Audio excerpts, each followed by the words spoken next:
we've got you covered. From WSIL, this is News 3 This Morning.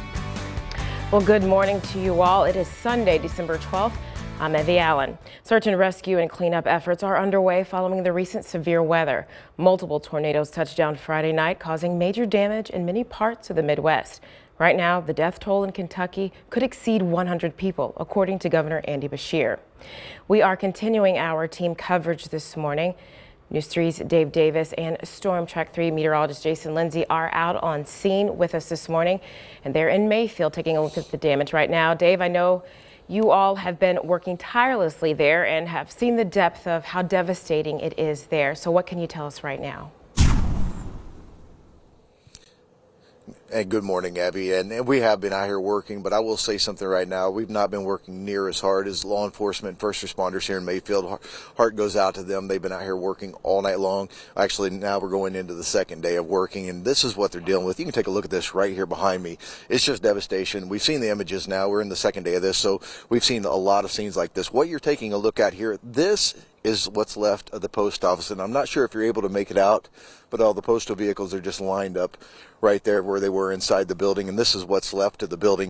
But reason why we want to point this out, this is what search and rescue crews are working through right now. Just debris like this, just pieces of wood, and wires and just nails, and they are searching. But there has been some really good news. We spoke to a police officer just a little bit ago. He was passing through, and he told us that they have been making some rescue efforts at the candle factory. He said yesterday they pulled out around 40 people that were alive, so just fantastic there.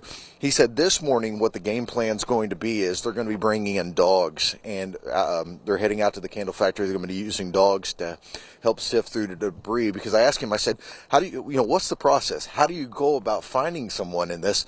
And he said that they bring in the dogs are able to help hear, they're able to help smell, and really help them dig through this rubble and find people and get them out and then get them to the hospitals, get them the care that they need.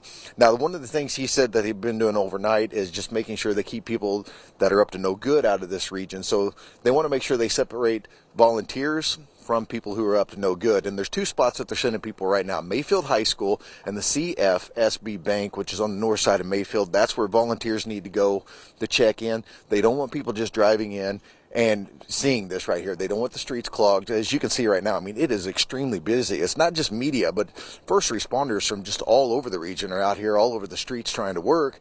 So they're trying to keep these streets as clean as possible. Now, there's some donation sites that are being set up all around the region for to come into this area. We're going to get to those a little bit later on as we have a little bit more time. But we do want to point out that they are going to be taking donations, water and non-perishable items at the CFSB Bank. So it's going to be a long day here, a long week, and it might be even a few weeks before we get to breathe a little bit down here. For now, though, we are live in Mayfield.